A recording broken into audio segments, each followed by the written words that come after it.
Previously on Quest Friends Hereafter. And the doors stretch out and they stretch wide and they turn into this long, giant smile that looks like a perfect parabola. And as this smile reaches its apex, a slashing, shadowy wing comes down on you. And where you get to the book, you notice that in the center, a handful of its pages have been ripped out. It was green, and it was strong, and that he has this, weird blank ripped-up page that's gonna have all the answers. I look over at Booker. Record? Booker points to himself. Mateo puts his hand in front of you as you see the blue flame in Booker's eye light up. Those aren't the kind of pages you read.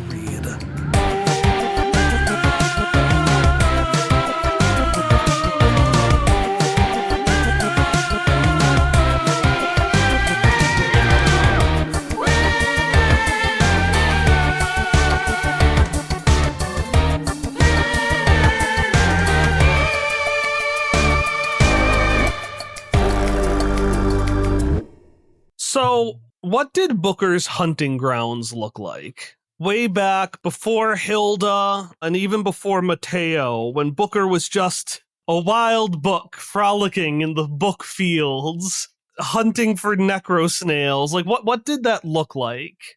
A ghostly swamp where the water doesn't get you wet. What does it get you instead of wet? Cold.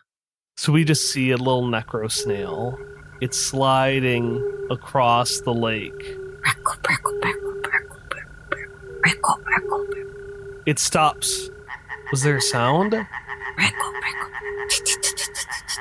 Little colorless blades of grass rustle as he creeps through the grass, saying his name to himself quietly. And the snail stops. He stops. And it keeps moving. It stops, and it keeps moving. And roll take a swing. I gotta do so good. I rolled a 2 and a 4. You fly up into the air. And instead of just a little feral book, which is what we're used to seeing, whenever you move, this blue magic ghostly energy follows you. Because after all, you are an ultra necromon. You are the apex predator of this area, and there is nothing stronger than where'd the snail go? Record. He lifts up a little rock just to look and see. He parts the grass a little bit and peeks through. As you lift up the rock, the shadow underneath it starts to eke out as if spilling across the ground. Booker will gently set back down the rock and skitter backwards, still facing it. And the ink pool of shadow continues to get wider and wider. Your growl is muffled by echoing whispers bouncing around your head with a deep Rickle. He will turn around and run away. Roll me another 2d6. And this time I will say it is not with advantage. I think I should just get advantage for everything. I'm an Ultra Necromon. I think it depends on what you're fine, okay. Okay, I'll roll another one since I got a 2 and a 1. Okay, so I have a 3 and a 2. Plus 2 makes it 7. Yeah. You are racing through shadow, but it's difficult to do so because the shadow underneath you makes it so that the ground is invisible, essentially. So you're running, and you seem to be making well, but eventually you trip on a rock, and then you get one of your paper claws stuck in the really cold water. And he shakes his little leg. You fluster around, you flutter, you eventually trip over something, and you hit something solid. And Booker realizes that the worst possible thing that could happen to him at any point in time has happened. He is on his back, and he starts to waggle his little legs. Recoup! Recoup! Recoup! Recoup,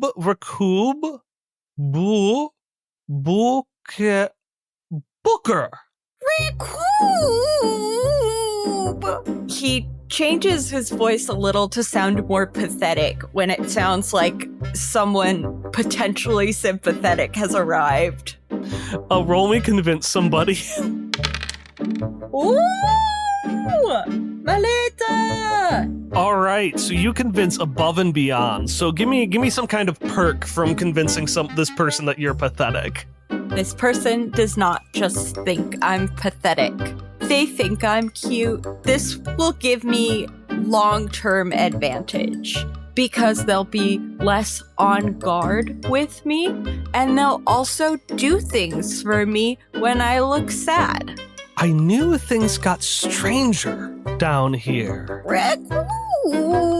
But cuter as well, I will say, makes you even more curious. You feel a warm flame on your bookbinding as a man. You don't care much for men. I don't know if you've seen a man, actually. So we're going to say this, probably a necromon, I guess, on 2 legs with 3 eyes, one of which is glowing with this bright fire, picks you up and sets you down. Booker will peer up at this necromon, reach slowly out with one of his little legs, poke, and scurry back a couple steps, and press himself closer to the ground. Recoup. Well, I suppose I'm just as strange to you as you are to me. And he's gonna get down on the ground, like similar to how you kneel down when talking to kids. He's gonna get down on all 4s and just basically go prone. Recoup. Booker is begrudgingly pleased and stands back up so that he is taller than this strange necromon that is now on the ground. Thinking that this is some sort of game, it's gonna get up a little higher, not so that or from our perspective, he is standing, but just so that he's slightly taller than you now. Booker silently will place one of his legs onto this necromon's shoulder and push down. Recoup. Yes. Oh, are you a king of this region? Recoup! Booker is very pleased. Royalty? I have not seen royalty in quite some time. Money and Eon, let me tell you. Royalty must know all about the location. Recoup? And Booker will nod. He's lying. All the best spots, all the best people? Recoup! He continues to nod and continues to lie. And would know, of course, how any host would treat their guests with the highest grace. Recoup, Booker says, meaning, you are not my guest, you are my subject. Oh, well, in either case, dear king, you must show me the lay of the land. Recoup. And Booker very self-importantly will start walking around this swamp, pointing to things. Recoup. Telling this necromon about a random rock that one time he had found flipped over on its other side, but he flipped it over all by himself. And then he'll walk a little further. Recoup. This patch of grass that he got through all by himself and didn't get tangled at all. Recoup. This tree that it's the most difficult tree to climb in the entire universe because Booker couldn't climb it. He shows this necromon all around his home. And he, the necromon, looks around with curiosity, and as the two of you walk, the shadow that had been surrounding the area seems to sink back into this necromon. And that is how Mateo and Booker each believed they had tricked the other into becoming a companion. All right, so we're going to do a series of adventures.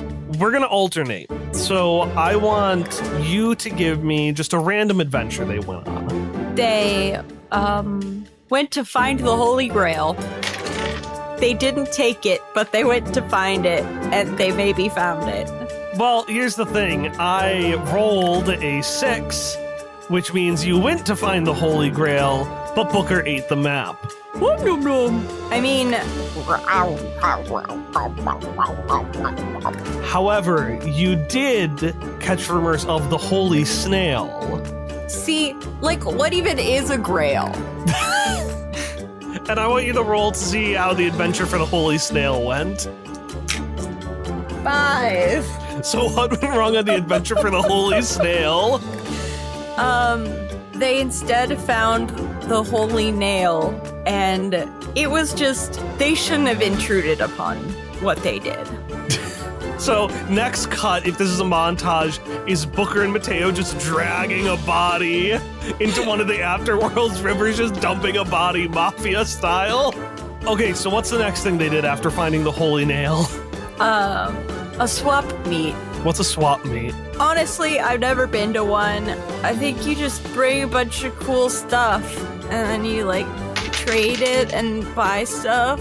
Oh, and you get a lot of good stuff. I'm going to say actually the barge that we see in the present day, that's when it starts taking form. Because you win amongst the things a barge. Booker crowns himself king of the barge. He's the barge king. He puts a little... Burger King crown. In any case, he's the barge king. Well, you are the king after all, and I am just a obedient follower. Rakoob, Rakoob, Rakoob, Booker says, meaning, now bring me a snack. So if he's the king, does that mean I should ask him if he's for sale? Rakoob? At the edge of the barge at this swap meet, which we're going to say is in a layer of existence that's like a giant pillow fort, you see wearing pajamas, because you got to wear pajamas in this realm, but like, you know, a wide studded belt holding together a bathrobe with long draping horns. This ethereally beautiful angel walks up and says, assuming you are a participant of the swap meet, I have anything that nature's bounty can offer. Anything at all. And as they say that, the grooves in their horns start to glow with this sickly green light as, we'll say, plants start to vine up the side of the barge. Rakoob! Rakoob! Booker will look at Mateo and point at this newcomer. Fix! Oh, yes, that is quite an interesting offer. I would love to negotiate further. Here, I can show you everything. I'm not interested in anything on the barge. No, the book. I mean, it looks quite simple. Rakoob! Rakoob! Booker's beside himself. Simple? Yes, well, I'm afraid the book is not for sale. Rakoob! A snail hits them in the face. Mateo brought Booker a snack, and Booker has employed it. All pretense of friendliness disappears. Their angelic exterior melts away to reveal this figure's demonic form. You can see they have sharp, pointy incisors, and the vines on the side of the boat reach in and start pulling the boat down. Rakoob! Rakoob! Booker says, again, pointing while looking at Mateo. Yes, I mean, how can you do that? It's not important right now. It's just, I'd love to talk about that further. I swear there are plenty of things we can share. He has pulled out this sword he has, this bone sword. It's basically a bone on the end, and it's a long sword that he carries around with him. And he's cutting off the vines while trying to charm up this demon, who I'm going to have him roll with disadvantage. Yeah, he fails horribly. Yeah. We could share a great many things. I mean, not him, but if you were, and the vine is just gonna wrap around him and start contracting like a boa constrictor. Shouldn't we have dinner first? Honestly, can't blame them for that one. I'd like to do an elemental blast if I could do that thing. So that's, well, I'm going to say this is a little more chaotic than Page Turner Twister. Because Page Turner Twister is already chaotic, but you have not been trained by Hilda at this point. This is just you unleashing. Yeah, she probably refined the interesting choices Booker made. Like Page Turner Twister, you're throwing a bunch of pages at your enemy. I choose in this one, it's like when a squid inks or something, you just, poof, everything in a nearby vicinity just gets covered with razor sharp pages. I would think it's less effective, but stronger than Page Turner Twister. Yeah, roll with advantage. That is a 5 and a 4. Realistically, with Lucifer's Fury, that would probably knock you down to a 6. But because Lucifer doesn't have stats right now, instead, I'm going to say the pages go out, they start cutting, they're breaking everything. You are losing so many things from the swap meet.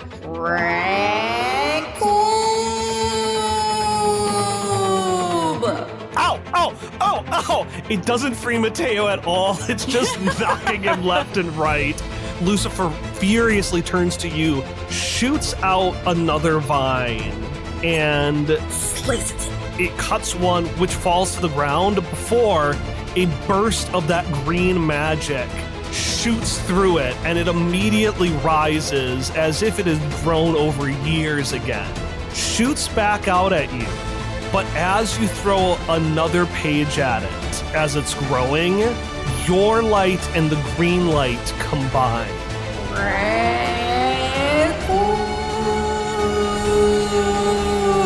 And the light turns into a blinding white that knocks you out.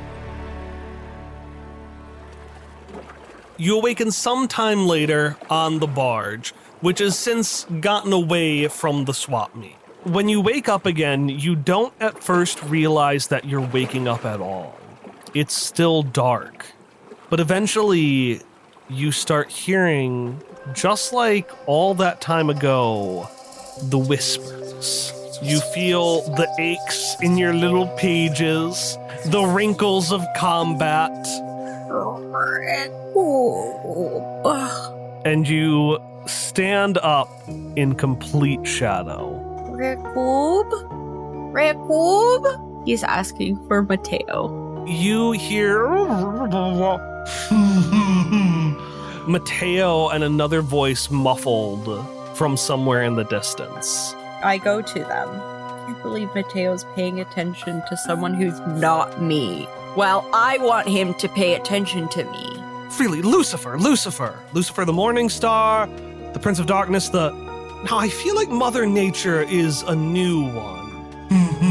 Well, that's the difference sin makes. Yes, That is concerning. I do feel like Lucifer is, well, historically the last person you'd want to see with that kind of power. And they barely scratch the surface. Rekoob! The door opens and you see this giant smile on the wall, illuminated with sickly green magic, the eyes and the mouth, and across from it, Mateo, third eye flaming with a similarly unsettling smile. Rekoob? Booker was very excited to get into this room, and he is not as excited now. But then he thinks to himself, ignore the creepy smile. Tell Mateo what you think about ignoring you. And then he stomps up and he says, Rakoob, Rakoob, Rakoob, Rakoob, Rakoob, Rakoob. Mateo is not going to pay you any mind. Instead, talking to this figure. More. You said there are more of these fascinating beings? Oh, yes. You might be familiar with them. Lust, gluttony, avarice, sloth, wrath, Envy and pride. the 7 sins that control mankind, given physical presence in this reality. One may even argue that the rules of reality itself fall under their control. Rakoob, Rakoob, Rakoob. Roll me convince somebody. A 7. So either you can get Mateo's attention in an unnervingly positive way or in a less positive way. Ooh, that's really hard. I'm gonna have it be a less positive way because I really want to throw a fit. Yes, what? What is... Rakoob, Rakoob, Rakoob. He throws himself to the ground and he kicks his legs. Rakoob, Rakoob. And then he goes over and he kicks Mateo's feet. What? And then he goes over and he kicks the shadow. Rakoob, Rakoob, Rakoob, Rakoob. Booker, what on earth is going on with... Do you know how much trouble... And now there's... Great. As his smile disappears, you notice the shadow is completely gone. The one lead. Do you know how long I've spent down here? Do you know how long I've been searching? Do you know how long my actual partner is waiting for me? Booker hunches down like his tail is between his legs. Rakoob, Rakoob, Rakoob. He started out trying to say, but you look scary, but instead he says, but what about me? Rakoob, Rakoob. Telling Mateo about how he left home. He left his kingdom for the barge. Does he have to go back? Does Rakoob? And then he pulls himself together because he's composed. He'll go back home. Yeah, he has lots of things that care about him, like that tree that he can't climb. Not because it's just the hardest tree ever to climb, but also because it's actually his friend and his feelings aren't hurt. I was gonna have Mateo roll to see if he stays mad, but you rolled earlier about how cute and sad and pathetic you were. And now Booker isn't trying to be cute and sad and pathetic. Mateo sits there and looks at you, and then he slumps, and he slumps. And what starts as sad, confused, like, oh man, I messed up slumping, turns into him laying down on all fours like he did when you first met. Booker doesn't realize this at first because he has stuck all his legs out and flopped to the ground. But occasionally when he does this, he'll look back at whoever he's doing it to just to see what they're saying. And he's a little afraid to look back at Mateo. But when he sees, he'll hold out his little foot and push Mateo up a tiny bit so they're equal height. He's signaling to Mateo, I am no longer your master, but your equal.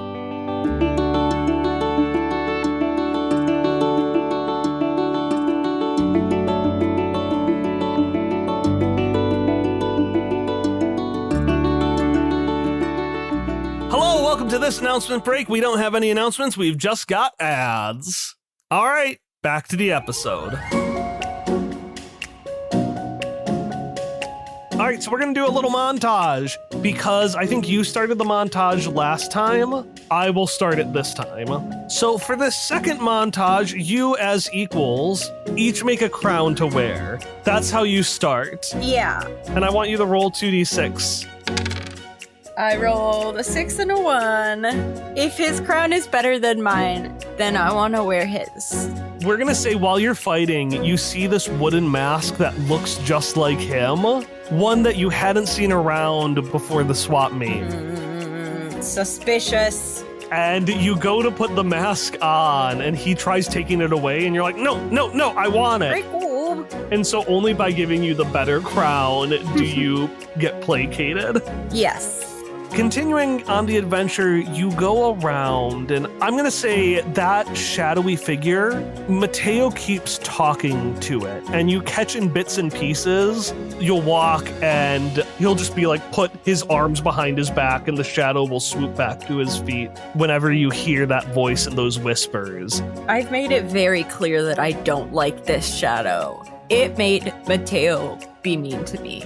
But he's like, oh, well, I found a new location. And in episode 1, I mentioned a Batman realm, just like a neo-dystopian future with like a billion. I'm Batman. So you're going to go to the Batman realm, and I want you to roll to see how well you did in the Batman realm. Probably not well, but I am the butcher. Can I get advantage because I'm the butcher?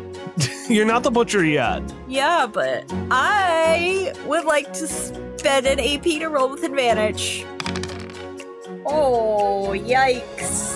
Okay, well, I rolled a 5, a 2, and a 1. So mixed success. Yeah. How does the Batman realm go? We take down, like, Calendar Man, but that's about it. You follow a series of 7s because you are after these 7 deadly sins. But it turns out that it was just Calendar Man who had something planned for July 7th in a year ending with a 7. All right, and give me one because I just realized I did 2 in a row. Atlantis. How do we do in Atlantis? Mateo slithers up to one of the mermaids. Recoup! Booker says, again? You know, I've raised a siren before. I could raise yours. Recoup! Booker has learned a lot during these montages. Unfortunately. And Booker knows that when Mateo looks like that, something annoying is going to happen. And the annoying thing in this case is that Mateo does so well at hitting on the mermaid/siren that you don't actually gain any more clues about those 7 deadly sins. But you do gain the siren as a new party member. And not only do you not like the siren, because she's probably annoying, but... Well, it's not about her, it's about me, and if I'm getting less attention, then it's a problem. And because sirens raise emotions, she's able to get more of his attention while making you madder and madder. All right, so we are at the end of this little trip. We have a bunch more things. We have, a bunch of calendars. We have our 2 crowns, and we don't have a siren. And you do have a siren on the boat. Recoup, Booker says, meaning, when are you going to dump your girlfriend? She's not a girlfriend. I don't do romance. Talked about that. Not really my purview, not my interest. And besides, she's a shadow being, so... Recoup. Oh, right. The, Recoup! He's gonna look out the window and look back. She's still there? I thought...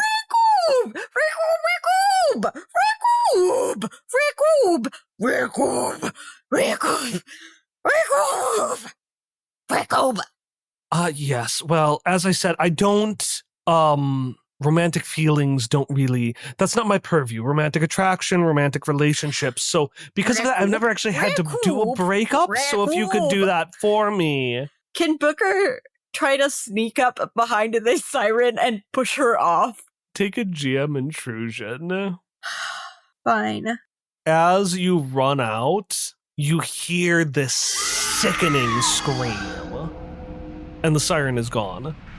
Booker wants to be excited, but his survival instincts take over, and he skitters back and cowers a little bit. Where are you cowering? Because I'm going to say you're on the outside of the boat. Mateo's on the inside.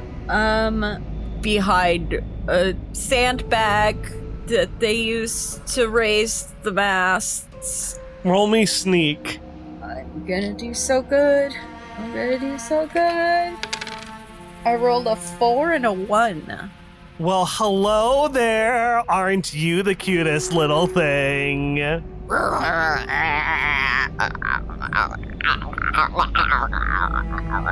Oh, come on.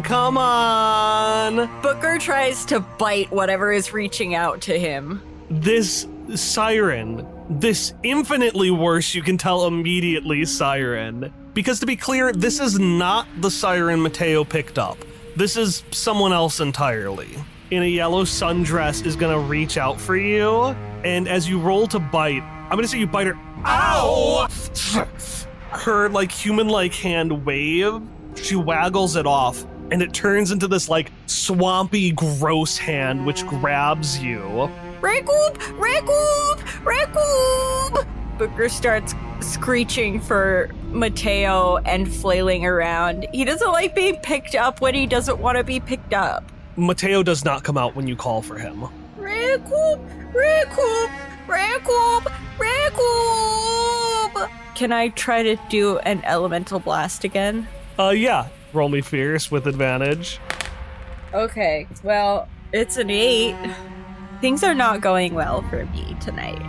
So either this cannot be as effective as you want, or it can cause collateral damage. I feel like the last thing I did caused a bunch of collateral damage, so maybe let's do not as effective as I want. Okay. You go to do your elemental blast. You fire it up, and then the hand holding you just shuts the book. Now that I'm here, you don't have to worry about singing, except for when I tell you to. And she's gonna take a corner of the book and just open it up like a puppet's mouth when she says, except for when I tell you to. And so that attack is prepped, but as long as your binding is forced shut, you can't actually do the attack. It's like, this is gross, but it's like if you had to throw up, but your mouth was just shut, preventing it from coming out.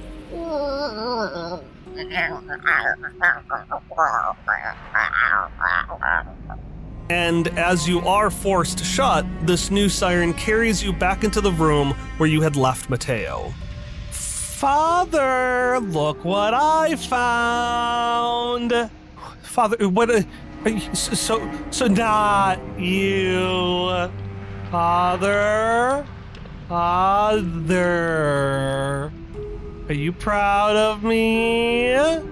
Come on, just say it. Just say you're proud of me. Sochi, what is this? Not you. Come on, you're a little proud, aren't you?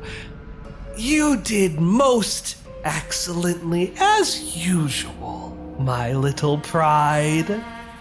This unsettling man, illuminated by the green light of his lighter, walks up and pats Sochi's head. You notice that Mateo is motionless, as if bound. He's sitting in a chair. But while there's no binding on him, if you looked at the shadow of him in the chair, you would notice that there is something coiling around him. A shadow that links back to this unsettling new man who turns his grinning face to you, Booker. Ah, so this creature is where you've been hiding your findings, Señor Mejia Cervantes. And here I thought you were simply interesting for your relationship to the aberrations. I told you I don't. If I knew, I would want to share with you, but I don't know any. Not yet. you haven't engaged with any aberrations. Or perhaps you already have. Flashbacks make things awfully complicated, you see. It's one of the many reasons I detest them. He says, his smile not wavering for a second. This is a most fortuitous occasion, however, as it reveals that you will tell me so much more. Dear Pride, if you would, make him sing. Your captor kisses the air, causing sickly green mist to emerge from her lips and flood the room. And Mateo starts to sing of your adventures together, but in a voice that is not his own. Mateo starts to spill every secret, as the green flame from the smiling man's lighter reflects off his face in a way that fills you with the same dread as the Shadow Woman. It's an impressive dread, one that presses down on you like you're trapped in the deepest layers of the ocean. I would like to use the element of surprise. Okay. I would like to simultaneously release a blast of pages and also chomp down on the hand of the person holding me. Redemption. Okay, yeah, roll me with advantage, and I will say you do, if you're able to open your mouth, those pages will shoot out. Okay. Maybe I'll use these 3 this time. I rolled a 1 and 2 2s. Oh no! Kyle, you're gonna have to figure out how to end this without me doing anything, because I am not doing well. The song continues as you're trying to push open further, further, further, and further. A couple of pages are eking out of your mouth. That doesn't seem very element of surprise-ish. Sochi doesn't notice, but as your pages eke out over her hand and hit that green kind of fog coming from her mouth, the song starts stuttering. And then we went to the, well, I don't have to. Mateo's voice suddenly returns to normal as the green fog starts to fade. And that is when your pages explode yet again in such a way that the whole room fills with white.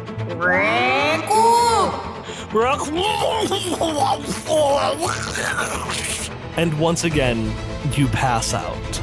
Look, I'm learning. We're just so strong that consciousness can't handle us. As you wake up, you see Mateo pacing back and forth. Well, friend, we sure stepped in it this time, didn't we? Racob, Booker says, indicating we. As if not responding to you at all, he says, yes, I've considered telling Aurelio, but they have insight everywhere. But my dear companion, my friend, I believe you can relay this message, if not to Aurelio, then to someone who may help. Racob. And once again, as if ignoring you, Mateo says softly, I know. If you're watching this, if my good friend here, my companion, has found you, then I unfortunately have dire news. She is already here. Now I have outlined the rest of these pages with more information. Not only about her, but about the other 6. Each of them will tell you exactly what you need to do and exactly what you need to be aware of, but you need to be aware of her above all else. If she is here, no one can be trusted. No one except yourself. Trust your gut, and if you can't do that, then trust no one. And the second Mateo finishes, you hear a lighter turn on. And you feel, instead of being forced shut, you feel yourself pulled apart. As if your arms were being pulled as far back as possible. Racob. Now, I must admit, the song would have been better, but Racob!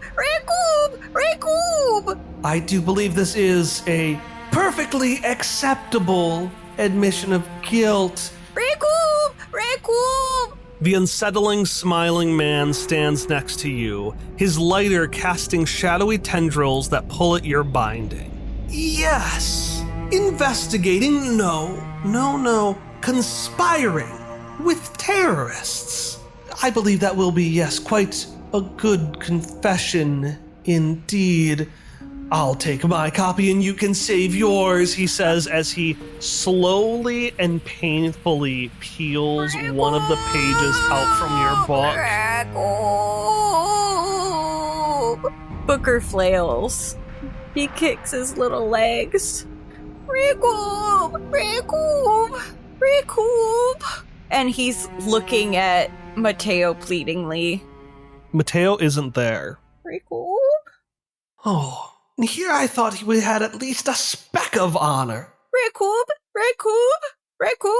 But I suppose it is just you and me, Indrid Cold says, as you notice that Mateo has gotten down on the ground in the all-fours position he made when he met you, has grabbed his sword with the skeleton key, and I will not have him roll, but I am going to roll to take action. And Indrid Cold fails that roll. Indrid Cold's smile, which has been growing wider and wider, stops as we just hear a shink, and the lighter turns off, and you fall to the ground. All shadow is gone from this room. Breathing heavily, Mateo is holding the hilt of his sword, which he has stabbed straight into Indrid Cold's back. Recoup? Booker looks to him, asking what now? Mateo is going to look at you. Run, my king. Recoup? Booker looks at him, asking him to confirm. Run now! He's going to say as he is pushed back. Booker bolts. And a shadowy wing emerges from this unsettling man, from Indrid Cold, and it cuts down your spine, causing your pages to fly into the wind. And as they blow out of reach, so too do your memories with Mateo. So it is with confused horror that you watch as a smiling man lifts a green lighter towards another man and burns him from the inside out. Recoup! Booker, you stumble backwards, falling off of the barge into the river Styx, and at this moment you're only able to remember one thing. Booker is telling Mateo that it'll be okay, and that he's sorry.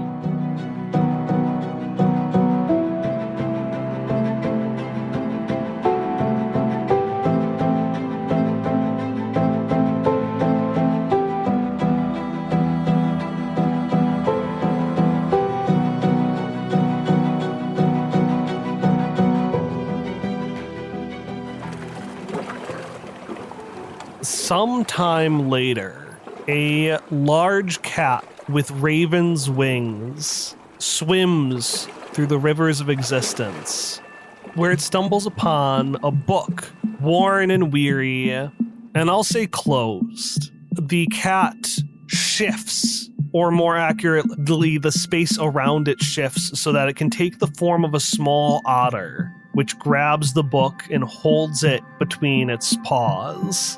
It's another delivery, but one that this grim must wait to make.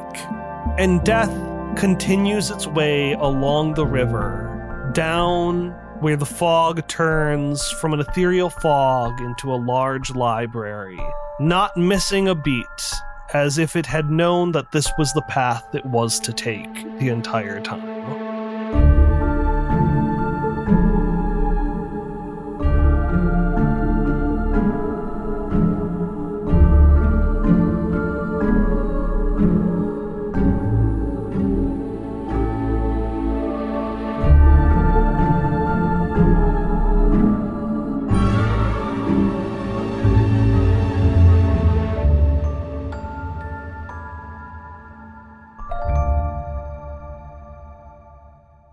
Hello and welcome to the Knitting Corner, where I take all our loose plot threads and put them together nicely for you. This little section, which was named by one of our fans on Discord, is not going to be a permanent replacement of the post-credits, but we didn't really have much for outtakes, and we had a lot of information thrown at you this episode, so I thought a quick little summary would be nice. If you'd like for me to do this more frequently, let me know, and maybe I'll put it in at the end of every adventure. So we start with Booker in the Afterworlds, which is where people go after they die a second time in the hereafter. Here he met Mateo, who seemed to be searching for something, although he didn't seem to quite know what it was. The two become fast friends, and over the course of their adventures, they run into Lucifer, who wanted Booker for themselves. The two escape this angelic demon, and in the process, Booker passes out. When he wakes up, he learns that Mateo has been meeting in secret with If. If explains to Mateo that Lucifer is one of 7 figures based on the 7 deadly sins.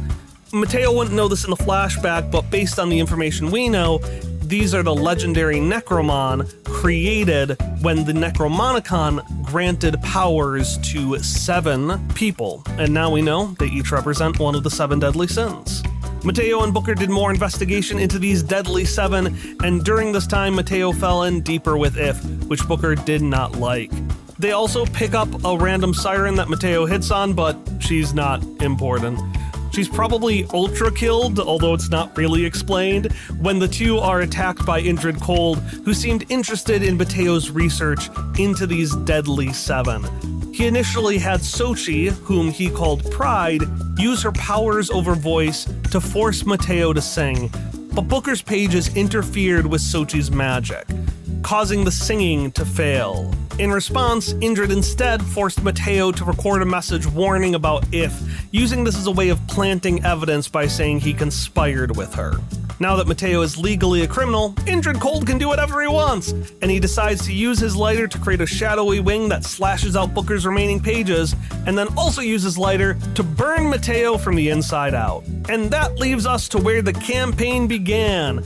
We have a Mateo with a lot less of a soul, a Booker without his memories, and many blank pages scattered into the wind for people like Midas to find.